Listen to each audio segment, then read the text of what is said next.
Papua adalah suatu benteng terakhir hutan tropis dunia.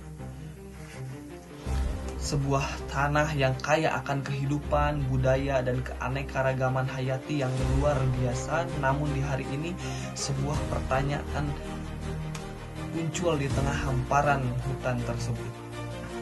Apakah pembangunan untuk ketahanan pangan nasional dapat berjalan seiring dengan pelestarian lingkungan dan hak masyarakat adat?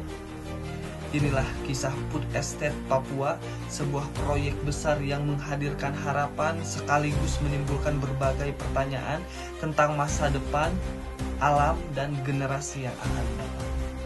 Bersama saya Muhammad Jani Mutakin, mari kita bahas di video ini.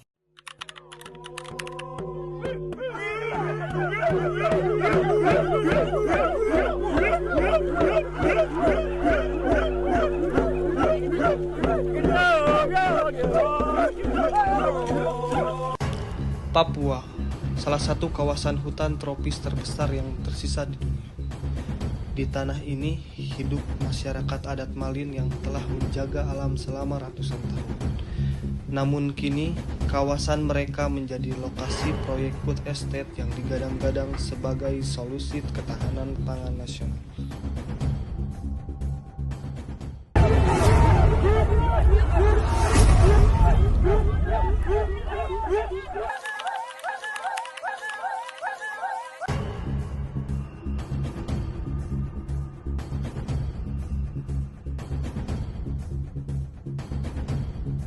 Program Food Estate di Merauke bertujuan meningkatkan produksi pangan nasional.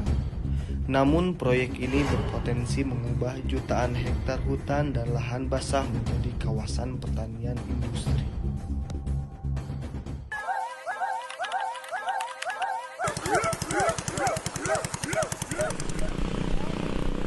Kami akan masuk di wilayah konsesi perusahaan PT Indo Asiana Lestari, dan di situ ada survei-survei mereka yang mereka pernah lakukan, tapi juga kami ada lakukan tanda-tanda sasi di sana.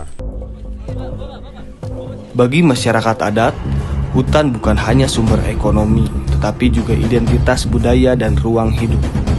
Ketika hutan hilang, bukan hanya pohon yang tertebang, tetapi juga warisan leluhur yang terancam punah.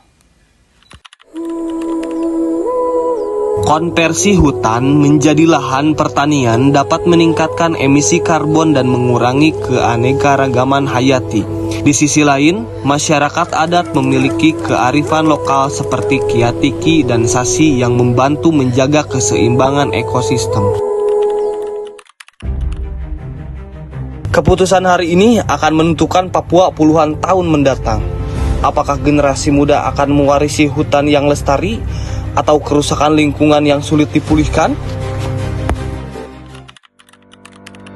Pembangunan berkelanjutan harus melibatkan masyarakat adat melalui mekanisme Free, Prior, and Informed Consent atau FEIC, pendidikan lingkungan, kolaborasi akademis, organisasi masyarakat sipil, dan pemerintah menjadi kunci menjaga keseimbangan antara pangan dan kelestarian alam. Papua bukan hanya tentang sumber daya alam, tetapi tentang kehidupan, budaya, dan masa depan.